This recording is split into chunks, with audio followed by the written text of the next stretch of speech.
Hello viewers, সবাইকে স্বাগতম ও শুভেচ্ছা। আজকে আমরা একটি অন্তর্দহন ইঞ্জিনের বিভিন্ন যন্ত্রাংশের সাথে পরিচিত হওয়ার চেষ্টা করব।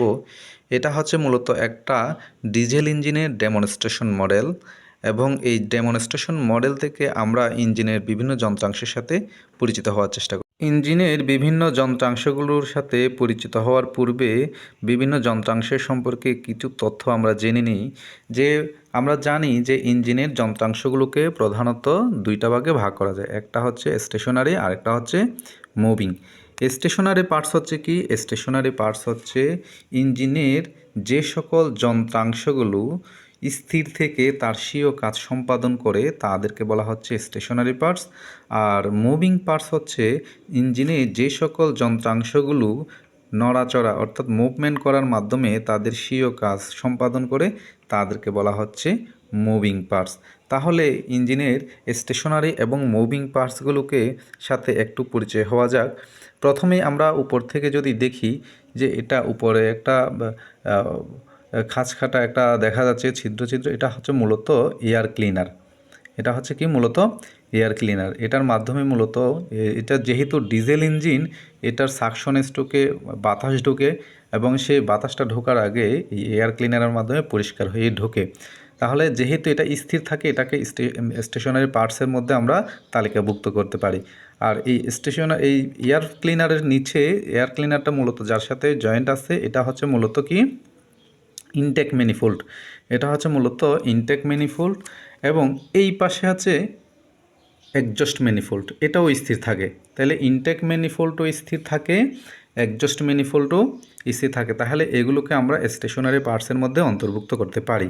এবং এই ইনটেক ম্যানিফোল্ড এবং এক্সজস্ট ম্যানিফোল্ড মূলত যার সাথে জয়েন্ট থাকে, এই যে অংশটা, এটাকে আমরা সিলিন্ডার হেড বলতে পারি। এই অংশটাও কিন্তু স্থির থাকে এবং এই হেডের সাথে বেশ কিছু মেকানিজম অ্যাড আছে, সেগুলোর সাথেও আমরা পরিচিত হব। তাহলে এই হেডটাকে, সিলিন্ডার হেডটাকেও আমরা কি করতে পারি? স্টেশনারি পার্টসের সাথে অন্তর্ভুক্ত করতে পারি, কারণ এগুলো স্থির থাকে।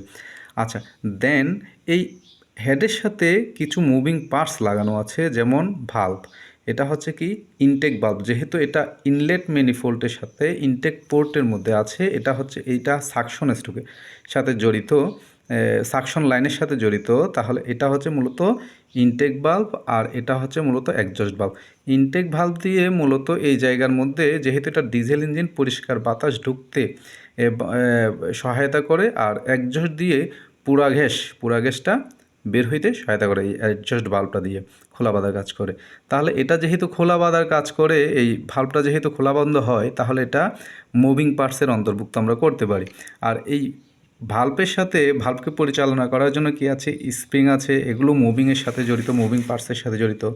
এই যে রকার আর্ম আছে, এগুলো যেহেতু মুভ করে, এগুলোও মুভিং পার্টসের সাথে তালিকাভুক্ত করতে পারি।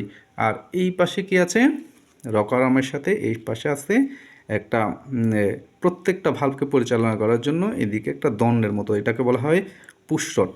এটাকে বলা হয় কি? পুশরড। এটাও যেহেতু নড়াচড়া করে, এটাও মুভিং পার্টসের সাথে আমরা তালিকাভুক্ত করতে পারি। সিলিন্ডার হেডের, এই যে সিলিন্ডার হেডের নিচে যে অংশটা আছে, এটা হচ্ছে মূলত সিলিন্ডার ব্লক। আমরা অনেকে ইঞ্জিন ব্লক হিসেবেও চিনি।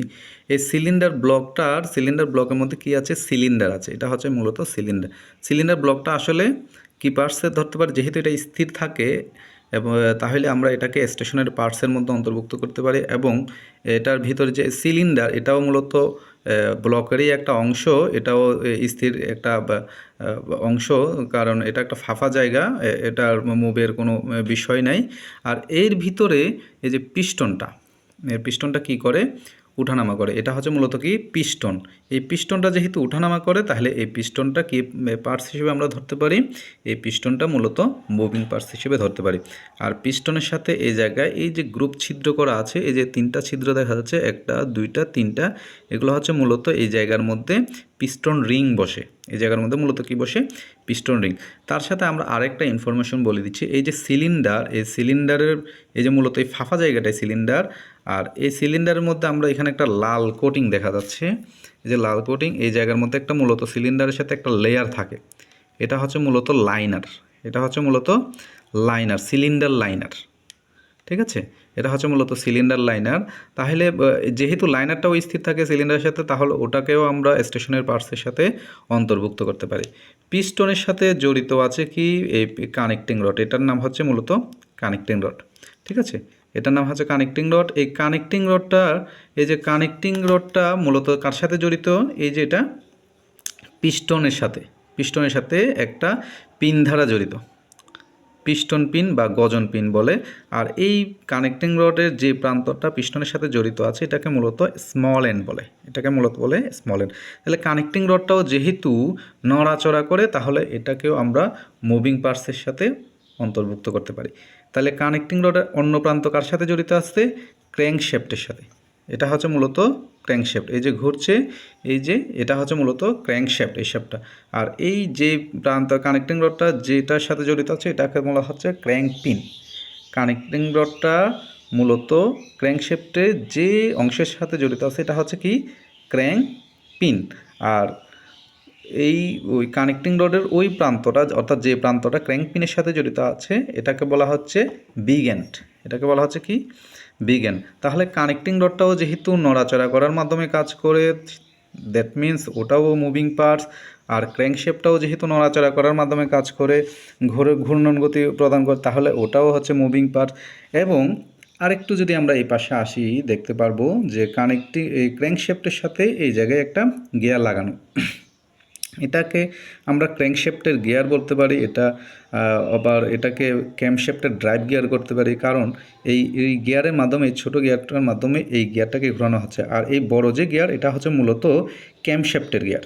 ভিতরে আরেকটা শ্যাফট আছে, ওই যে ভিতরে আরেকটা শ্যাফট আছে, ওই শ্যাফটের সাথে সংযুক্ত হচ্ছে এই গিয়ারটা। তাহলে এটা হচ্ছে ক্যামশ্যাফটের গিয়ার। তাহলে এটাও মুভিং পার্টসের অংশ, এটাও মুভিং পার্টসের অংশ। আর ভিতরে যে ক্যামশ্যাফটের কথা বলছি ওটাও মুভিং পার্টসের অংশ। আর এই জায়গার মধ্যে এটা কি আছে, এটা হচ্ছে পাম্প, এটা হচ্ছে মূলত পাম্প। পাম্পের এই যে লাইনটা, পাইপ লাইনগুলো, এগুলো তো সবই স্থির থাকবে। আর এটা কি পাম্প, এটা high pressure pump. High pressure পাম্পের ভিতরের অংশগুলো পিস্টন, এগুলো কিন্তু নড়াচড়া করবে, এগুলো মুভিংয়ের মধ্যে পড়ে। তাহলে এটা মূলত হচ্ছে কি একটা হাই প্রেশার পাম্প। আর এটা হচ্ছে মূলত ডেলিভারি লাইন। এই লাইনের মাধ্যমে মূলত এই ফুয়েলটা, অর্থাৎ ইঞ্জিনের যে ডিজেলটা, এই ফুয়েলটা এই জায়গার মধ্যে কোথায় আসে, ইনজেক্টরে আসে। আর ইনজেক্টরের মাধ্যমে এটা কি হয়, ফুয়েলটা স্প্রে করা হয়, ইনজেক্টরের মাধ্যমে ফুয়েলটা স্প্রে করা হয়। তাহলে ইনজেক্টরের ভিতরে কিন্তু মুভিং পার্টস থাকে, কিন্তু ইনজেক্টরের বডিটা কিন্তু স্থির থাকে, ইনজেক্টরের বডিটা স্থির থাকে। আর এটা হচ্ছে রিটার্ন লাইন। ফুয়েলটা যখন বাড়তে ফুয়েল এই জায়গার মধ্যে থাকে, তখন এটা যাতে বাইপাস হয়ে আবার পুনরায় চলে যেতে পারে, সেই জন্য একটা রিটার্ন লাইন দেওয়া আছে। এটা হচ্ছে মূলত কি লাইন, রিটার্ন লাইন। আমরা যদি আর একটু দেখি, যে একটু ঘোরাই, এই যে ক্র্যাঙ্কশ্যাফটের পরের অংশ, অর্থাৎ এই যে ব্লকের, অর্থাৎ আমরা সিলিন্ডার ব্লকের যে নিচের অংশটা, এই অংশটার কথা বলি, এটাও কিন্তু একটা ঢাকনার মতো, এটাকে বলা হচ্ছে মূলত ক্র্যাঙ্ককেস। এখানে ইঞ্জিন অয়েলটা মূলত জমা থাকে, এখান থেকে মূলত ইঞ্জিন অয়েলটা পরবর্তী সার্কুলেশন হয়। তাইলে এটাকে বলা হচ্ছে কি ক্র্যাঙ্ককেস। এটাও যেহেতু স্থির থাকে একটা ব্লকের ঢাকনার মতো, তো এটাকেও আমরা স্টেশনের পার্টসের সাথে অন্তর্ভুক্ত করতে পারি। আর এই জায়গার মধ্যে একটা বড় একটা চাকার মতো দেওয়ার চেষ্টা করছি, যেটা আমরা ঘোরাচ্ছি, এটাকে আমরা ফ্লাই হুইল বলি। এটা হচ্ছে মূলত কি ফ্লাই হুইল। এটাও যেহেতু ঘোরে, তাহলে এটাকেও আমরা মুভিং পার্টসের সাথে অন্তর্ভুক্ত করতে পারি। মূলত এই হচ্ছে ইঞ্জিনের যন্ত্রাংশগুলো। ইঞ্জিনের এই যন্ত্রাংশগুলোর সাথে আরও বিভিন্ন যন্ত্রাংশগুলো সমন্বয়ে বিভিন্ন সিস্টেম সংযুক্ত থাকে, যেমন starting system, charging system, etcetera. তো ওইগুলো সম্পর্কে আমরা অন্য আরেকদিন আলোচনা করব। তাহলে আজকের আলোচনা এই পর্যন্ত থাক। সবার সুস্বাস্থ্য ও দীর্ঘায়ু কামনা করে আজকের মতো বিদায় নিলাম। ধন্যবাদ সবাইকে।